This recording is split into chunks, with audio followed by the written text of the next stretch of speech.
شيلة هنوف اليمن، من كلمات الشاعر الكبير أبو هند الشيخ حسين محمد الحمري، أداء محمد عبد الله الحداد. قال أبو هند ليلة أمس شفت اليمامة مقبله لابسه برقع بتضحك أمامي، وانثنت في خمار الحب هيبة وهمة، كأنها البدر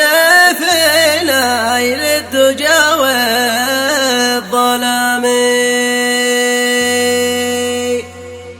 كأنها البدر في ليل الدجى والظلام. قال أبو هندي ليلة أمس شفت اليمامة مقبله لابسة برقع بتضحك أمامي، خمار الحب هيبة وهمة، كأنها البدر في ليل الدجى والظلام. قال أبو هندي ليلة أمس شفت اليمامة مقبله لابسة برقع بتضحك أمامي، وانثنت في خمار الحب هيبة وهمة، كأنها البدر في ليل الدجى والظلام.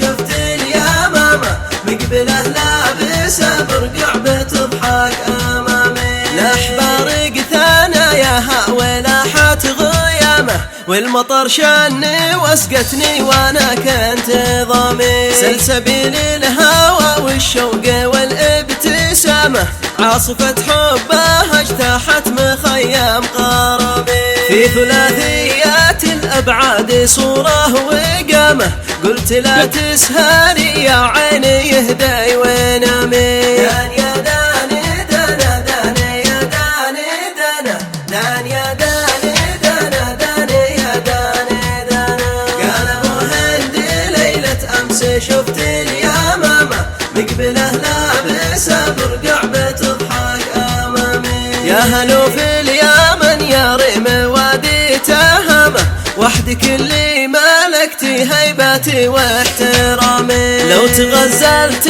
بك ماشي علي ملامه، سهم عينك رماني قبل مرمي سهامي، قبل ما اسمع هوا هيفا وراغب علامه، طاح برج الأسد بيدك ولك حظ سامي، دان يا داني دانا داني يا داني دانا دان يا داني دانا داني يا داني دانا. قال أبو هندي ليلة أمس شفت اليمامة مقبله لابسة برقع بتضحك أمامي، مثل بلقيس بوصافك وعلى الخد شامة، وانحنى الكوكب الثالث بحضرة مقامي، كنت عاشقها وليلى وجات اليمامة، وانثنى البحر فوق النهر والشوق طامي، من جنون الغازل بكتب بريش الحمامة، واجعل الطير يتغنى بمعنى كلامي، صرت شاعرها والمغنى وشاعر كرامة،